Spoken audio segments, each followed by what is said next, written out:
Serious, what is your most terrifying, we need to leave, now, random rush of fear you felt?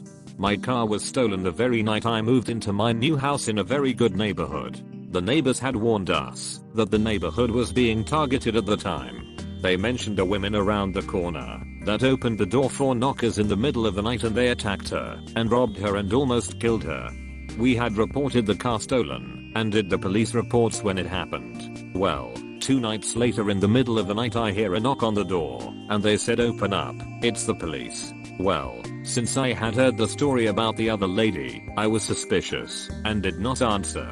I grabbed my kids and put them in my daughter's room because it had access to the roof from the window. I called the police to say that 2 men claiming to be police are pounding on my door. They said there was no police in the area and they are sending a car. Turns out, these same guys stole the car and came back for seconds. I did get my car back because they brought it with. How nice of them. Hope they brought it back with a full tank of gas too. Hopefully. It's like $5 a gallon if they don't. Years ago my BF owned a truck tire repair company. He stopped by a customer's house unannounced one day to try to get a check as they owed a lot of money. When he came out of the house he was pretty shaken up. He explained the man's numerous other brothers were there. Unusual. Everyone was very jittery, but they cut him a check and then rushed him out. He had a scary feeling that day. 2 days later, that customer and his brothers were arrested for a murder that they had committed the night before we stopped by. When I was hiking in the woods and I saw a baby bear, I slowly turned and walked quickly away from the bear because I'm not getting eaten. I had to drag my friend along with me because he didn't understand why we needed to return the way we came from. You won't get eaten, but mama will make sure you're good and dead. A baby bear is probably the most dangerous thing you can come across in the woods. I remember when I was with my nanny once and we were driving down the mountain she lived on. A baby bear waltzed out onto the road and stopped to just stare at us. She hit her brakes and just sat there. It was like a good 5 minutes wait, but the cub finally moved on, but she didn't move. I asked her why, and she pointed out of my side of the window because of that, and I looked over to see big ol' mama bear meandering along after the cub. Shit was terrifying, but at least we were in the car, so we could make a quick jet away if we needed to. Can you imagine if we lived in a time when giant sloths and all those huge animals existed, and they just come crossing the street here and there, and driving is always a treacherous thing? Huge animals still exist commonly in lots of countries, and yeah, they cross roads. I once saw an article about a group of elephants, including little ones, that were crossing a road somewhere in Africa. I forget which country, and this one elephant just kind of stood in the middle of the road blocking the cars and making sure they didn't move until all the other elephants were passed, and then it moved on with the herd. It was pretty cool. Was riding my bike home from a friend's house when I was a young teen, over 20 years ago. We had both lost track of time, so it was dusk when I left. Lived about a mile away. Was traveling down one of the last roads to get home when I had this weird feeling, so I turned around to look back down the road. Saw headlights pass, stop, back up and turn on the road I was on. It was a pretty long road without many houses and no street lights or anything. As soon as they turned I bolted into the woods and hid pretty far in. The car slowly drove by and kept going. No idea what they were doing, but I didn't want anything to do with it. This happened to me too. A van kept driving slightly in front of me and stopping so I'd have to pass by, then waited in a car park at the other side of a lane I had to pass down for me to come out the other side. I could see the guy looking about for me from where I was hiding. I had a similar experience. Back in college, I went out drinking in the city center. When the bar closed I decided to walk home alone. My bicycle was stolen and my friends didn't live near me. The walk home from the center to my house takes about 30 to 40 minutes. So drunk me is walking alone on a calm straight road. On my left is a forest/park area, and on my right is the road. I just passed the roundabout when a car with loud music comes up ahead. When it is next to me, the car stops, and the door to the passenger seat is thrown open. Some weird guys in the car are telling me to get in. Me in my drunk state yelled back that they should go fuck themselves. They close the door and drive further until I hear they're not I hear their car going fully around the roundabout, so they're back in the direction I'm walking. I quickly jump into the forest/park area and hide in the bushes. I see the same car slowly drive by where I just walked. Once I couldn't see them anymore, I jumped out of the bushes. I sometimes wonder what would have happened to me if I didn't hide in those bushes. Hurricane Florence a year ago. We planned to ride it out as we were on a hill and in an area where the winds wouldn't be bad. Mostly ignored the news too. The night before, I got this huge pit of fear in my stomach and begged my dad for us to go stay with my sister a few hours inland. He fought with me about it, but I finally convinced him. We came back a week later to find the tree fallen into our house, the house full of water. A tornado formed in the woods behind the house and pushed the tree up a 45-degree slope into our roof and through our house. Now, I will always trust my gut feeling, no matter how stupid it seems. A hurricane and a tornado? Man. Yeah, hurricanes spawn tornadoes pretty frequently. I don't know the science of it, but I know during Dorian earlier this year there were tornado warnings/sightings all over the Carolinas. I was walking in my old local park with my sister. We entered it at about 3 p.m. and were hanging around until at about 9-9:30 we saw 3 people all wearing somewhat similar outfits all the way on the other side of the park. I immediately noticed, but don't think much of it. We walked for about 2 more minutes, and I noticed one of them stopped and was staring at us. I immediately had a bad feeling and told my sister we should leave. She noticed and obliged. Later that night there was word of a stabbing in the park and the suspects were all the people we saw in the group of 3. I was camping with a friend in a backwoods camping area, not very many sites and they were all super spaced out. We had already been there one night, had the site fully set up. We had been hiking all day, the works. We drove into town to get some food, and when we were driving back to our secluded campsite we passed a man walking out of the only road to our site. We both locked eyes with him, and I got a super creeped out feeling. He stared at us, like he knew us and hated us, but we had never seen him in our lives. When we got to our tent we went inside and everything we had in there was tossed. Our bags were dumped out, and our clothes were thrown everywhere. We quickly realized both our hunting knives were gone, along with a bunch of our clothes. We also realized it had to be that guy we saw. There were no other sites or hiking paths he could been walking from besides ours. We jumped in the car and drove back towards where we had seen him. He was gone. We drove a bit further and found a common area where other campers were gathered. We sprinted down and asked, "Have any of you seen this guy?" and described him. The people at the gathering just stared at us and didn't speak, giving us an even more creeped out feeling. It was at that point that I told my friend, "We need to leave this place right now." Walking back to our car we looked over the edge of a guardrail and saw all our stolen clothes in the woods. We gathered them up, but didn't find either of our knives. Knowing this guy was still out there with those knives and that no one around us cared freaked us out so much. We packed the car up and ended our camping trip early. No way were we staying out in those woods one more night. This is what kind of common sense I'm internally screaming every time I see a scary film about camping. Mind you, the ritual is actually pretty decent. Still, never take a shortcut off the trail. Trails exist for a reason. There are people who live in the backwoods who believe that it is their place and get super territorial. They aren't generally well-adjusted people. He looked like he had been living in the woods. I wouldn't be surprised if he lived back in there and had been watching us that day. This is one of the reasons tent camping makes me nervous. It's too damn easy to murdered by someone when the only thing separating you from them is a tent. My husband doesn't share my skepticism about camping because he thinks the kind of people who camp are unlikely to murder us, but I just think you never know who's out there with you. It honestly kind of ruined tent camping for me. I used to love backwoods camping, but ever since that experience I have only camped in more populated campgrounds with rangers available if needed.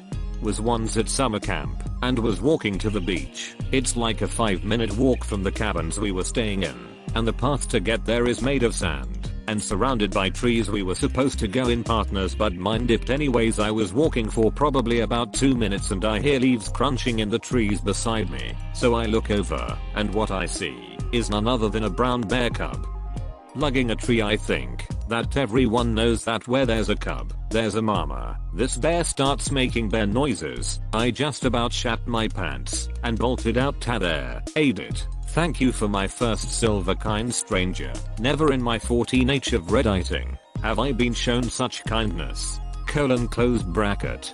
Drinking at a bar with some mates in Sydney, 2 young guys walked past and I happened to make eye contact. He flashed a gun at me and nodded towards the door. I didn't make him ask twice. I was walking by a long stretch of road with no houses. There was a cemetery. A van with 2 guys in it stopped to ask me if I needed a ride.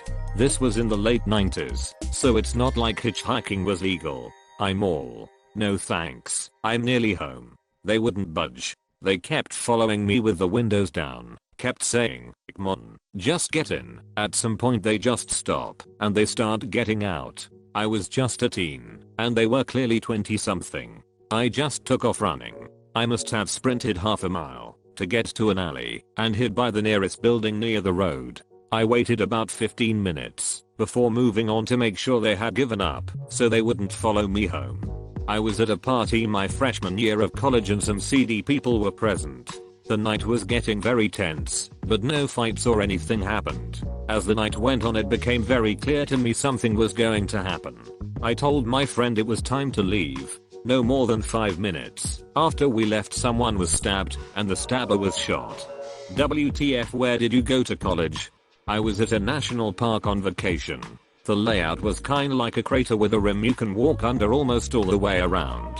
Had this major gut feeling of yeah, not going down there. Later that day a lady was killed from kids throwing large rocks/tree branches into the opening. Edit. State park, not national park. Same thing happened to my wife and I at Hocking Hills last winter. Bunch of kids and their parents were throwing rocks at the giant icicles that were over some of the paths. Nope, the fuck out of there. It is why I hate seeing Hocking Hills hit the front page. Means more assholes are going to show up. When I was a preteen a strange man stopped and asked me for directions. That didn't make sense. As I'm trying to help him a van rolls up and the side door opens. I just booked it and never looked back. Damn, I had a similar experience when I was 14. I was walking home from school when a creepy older guy pulled over his work van, got out, was asking me for directions to a well-known local place, and feigning like he didn't understand what I was saying in an obvious attempt to draw out the conversation. So that alone set off alarm bells in my head, but then he kept looking around the whole time, and I knew he was about to try something.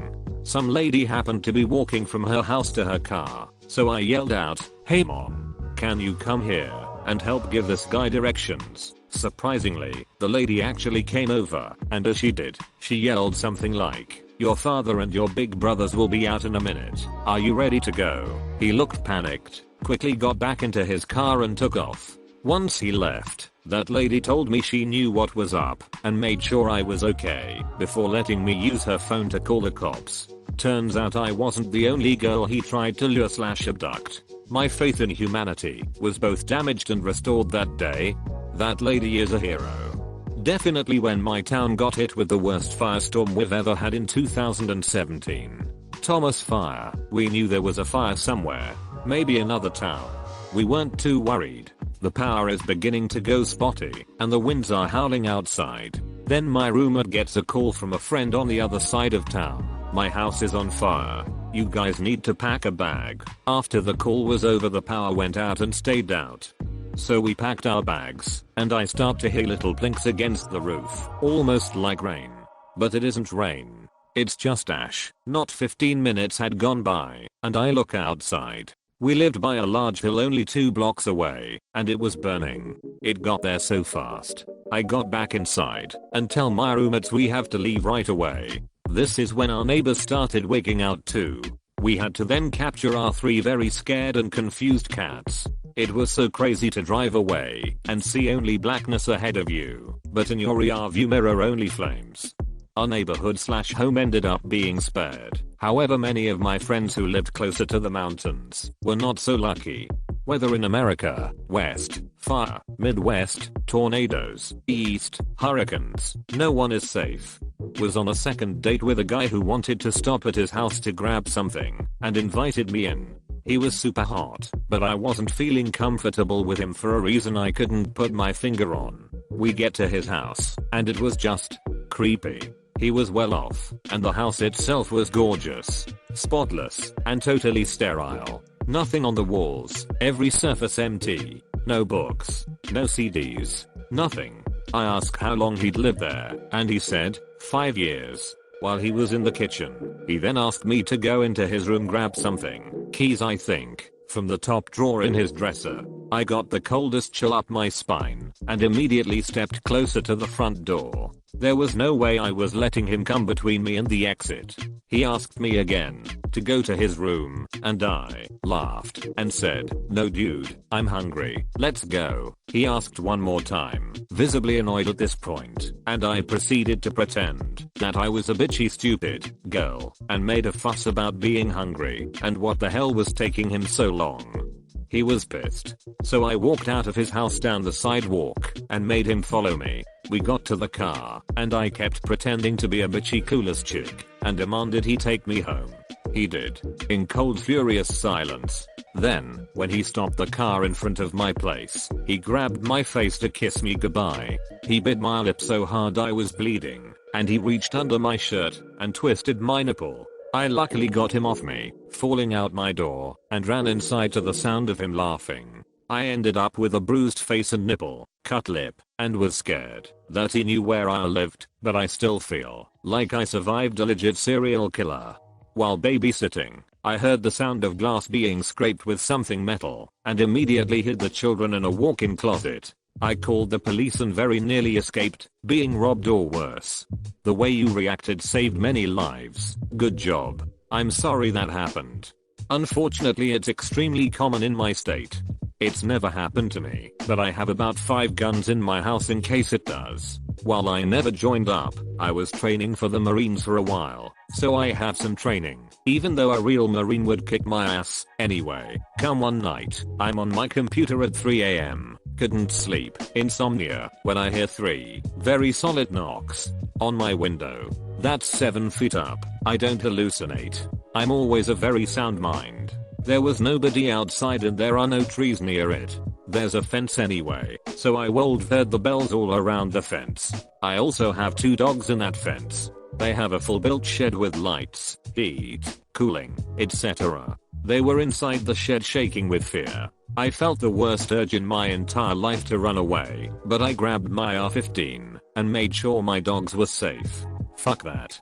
It was a bird. That's what I'm going to tell myself, anyway.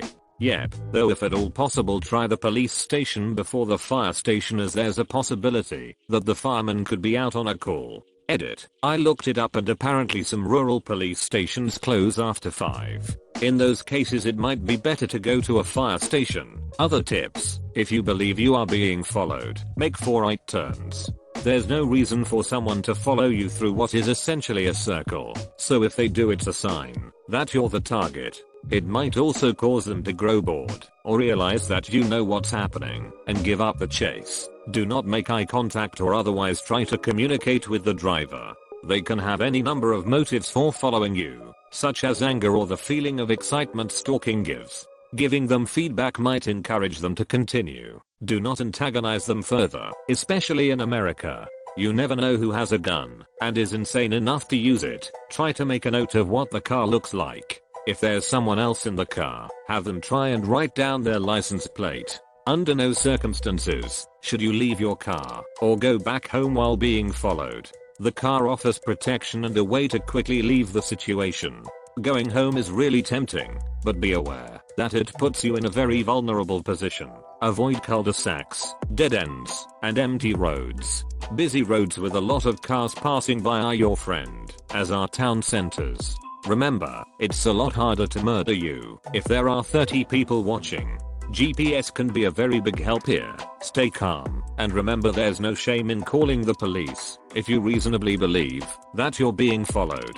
People do die or are kidnapped in incidents of road rage or stalking, and usually just having someone in a suit nearby is enough to scare off most would-be attackers. Note that police and police impersonators can and do stalk some victims on the road, and that much of what I said above can also apply to them. If you believe you are being stalked by a police car or someone impersonating a police officer, call into the local precinct and ask if they are legit. Only pull over in an area where others can see and call a loved one explaining the situation. It was about 2 AM in our apartment on the top floor, 3, and we woke up to the fire alarm going off. It was late, and we just woke up, and we've kind of been conditioned to feel like fire alarms aren't actually real. And then I saw smoke billowing on from under the door. It was fucking terrifying, worrying about what was outside that door and running down the stairs while it burned our lungs and eyes and we could barely see was an unforgettable, terrifying experience.